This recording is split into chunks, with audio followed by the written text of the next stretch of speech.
Welcome to the 2021 AML conference from whichever time zone you might be joining us. We're grateful to be gathering digitally this year. Just like the conference format, we're trying something different with the conference theme. We've noticed a lot of people are interested in the idea of Mormon literature, but don't know where to find it. So we've decided to develop a list of 100 significant works, drawn from different time periods and genres to give people a starting point for learning. This Tuesday through Friday, we'll have panels of experts discussing works from the 19th, 20th, and 21st centuries they think are worth remembering. Each evening, we'll also have readings from the finalists for this year's Association for Mormon Letters Awards, and on Saturday, we'll have panels on the works of John Benyon and Stephen Peck, two writers whose work we're honoring this year. My name is James Goldberg, and I'm the current president of the Association for Mormon Letters. The title of my presidential address this year is In the Wilderness. The history of Mormon literature is littered with longing for a renaissance of our own. It hit me for the first time in 2006. I was 23 years old and running a Mormon theater collective when I got up on a makeshift stage to call for one. But every one of us thinks we are an Adam or Eve, just starting to name things in a new world. I didn't grasp at the time how many layers of bygone dreams there were beneath me.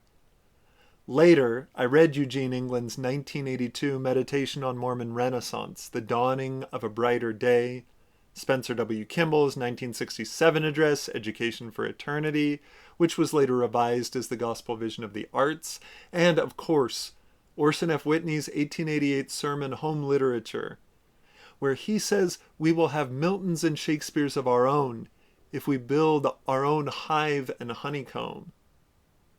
While I was working for the Joseph Smith Papers, I found what might be the first reference to the dream of a great Mormon literature. This is from Sidney Rigdon in 1836. May I not ask again, how is Zion to become the joy and praise of the whole earth, so that kings shall come to the brightness of her rising? Surely it will be by her becoming more wise, more learned, more refined, more noble. And by what means is this to be obtained? The answer is by the superiority of her literary institutions, and by a general effort of all saints to patronize literature in our midst. The dream, then, has belonged to every generation in the history of our faith. For almost 2 centuries, there has never been a time when someone hasn't hoped to bring together readers' efforts, patrons' resources, and writers' craft to make literary institutions of our own.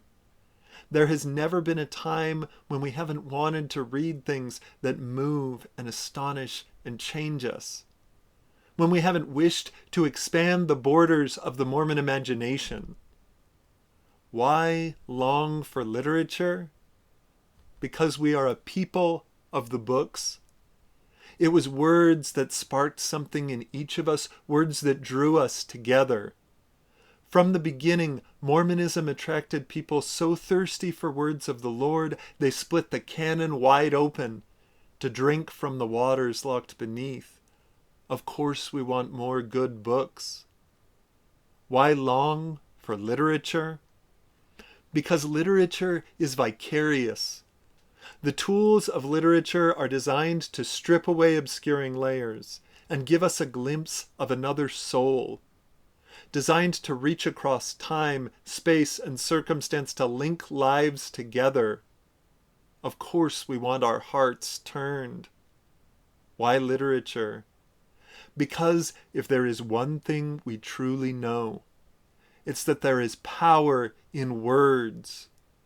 Jewish sages say the Torah was written in black fire on white fire, and we too have felt drawn toward a radiating warmth. We believe God lives in eternal burnings.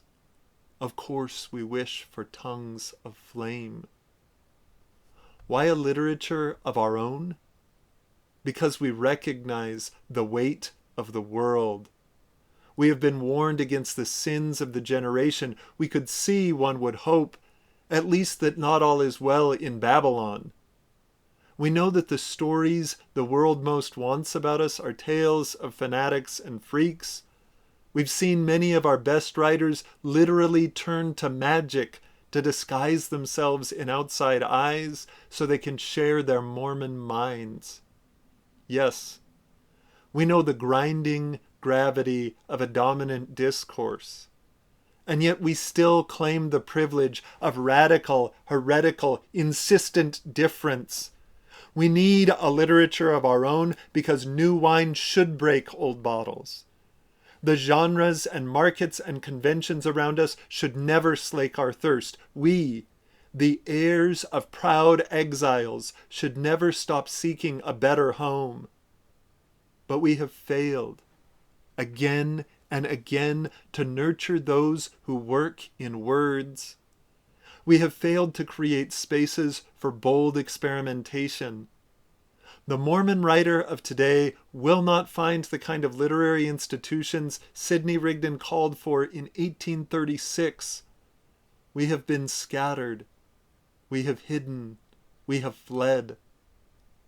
The Saints Rigdon addressed in Kirtland never built up better literary institutions because their quixotic attempt at a financial institution failed, driving them west in its wake.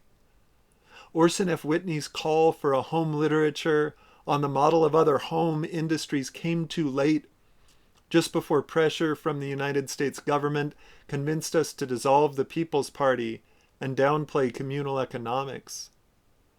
I came of artistic age in the crater left after the brighter day Eugene England saw crashed to a close at BYU in the 1990s in controversies over propriety and authority. When I applied for graduate school in creative writing at what could have been our literary institution, a faculty member in my ward encouraged me to leave my Mormon writing out of the application altogether if I wanted to be taken seriously.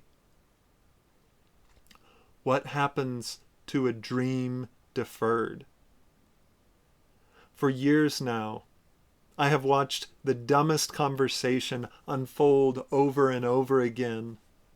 It's a conversation about why there isn't a broadly recognized body of great Mormon literature. I've watched people pathologize our culture, seen them say with a straight face that we lack imagination and depth, or that our theology prevents maturity, because they think literary writing and literary recognition just automatically happen if you have something worthwhile to say. And I'm not just talking about one reporter in the New York Times. I've seen Mormons go all in on those self-shaming talking points. Maybe it happens so easily because most American Mormons are accepted as white, which can make it harder to see certain aspects of how the world works. Because so many Latter-day Saints have been embraced in so many spheres in this society, it's easy for a lot of us not to think about the history and economics of how layered systems can magnify bias. It's easier to say Mormons are shallow than to reckon with the places where we still don't belong. So people just debate why the seed of Mormon literature hasn't grown more, without ever asking how we water it. We have failed again and again to build up secure literary institutions. We've put together plenty of wagon trains.